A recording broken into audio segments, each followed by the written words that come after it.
Early morning nuts తీసుకుంటూ ఉంటారు కదా! మరి ఎంత తీసుకుంటున్నాం అన్న క్వాంటిటీ కూడా ఇంపార్టెంటు. పెద్ద స్పూన్‌తో కాకుండా చిన్న స్పూన్‌తో మెజర్ చేసుకోవాలి.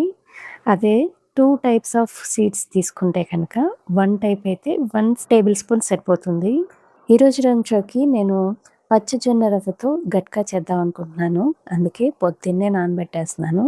ఎక్కువ సేపు నానితే బాగా త్వరగా ఉడికిపోతుంది. లేదంటే చాలా ఎక్కువ సేపు పట్టేస్తది. శుభ్రంగా కడిగేసి మంచి వాటర్ వేసి నానబెట్టి ఉంచుకుంటున్నాను. ఈరోజు బ్రేక్‌ఫాస్ట్‌లోకి క్యారెట్ దోస చేస్తున్నాను. దానిలోకి క్యారెట్ అయితే ముందుగా మ్యాష్ చేసి అందులోనే మనం రెగ్యులర్‌గా వాడే దోస బ్యాటర్ వేసి మిక్సీ చేసేసాను. దోస బ్యాటర్ కొంచెం గట్టిగానే రుబ్బుకోవాలి. అప్పుడు క్యారెట్ ముక్కలు వేసినా కరెక్ట్‌గా కన్సిస్టెన్సీ వచ్చేస్తది. క్యారెట్‌లో విటమిన్ ఏ ఎక్కువ ఉంటుంది కాబట్టి మనకి కంటి ఆరోగ్యానికి కూడా మంచిది. పిల్లల దగ్గర నుంచి అందరూ తినొచ్చు. నేనైతే పల్లీలు, పుదీనా చట్నీతో సర్వ్ చేశాను. ఇంకా నా యోగా అయిపోయిన తర్వాత డీటాక్స్ డ్రింక్ ఒకటి తాగుతాను కదా!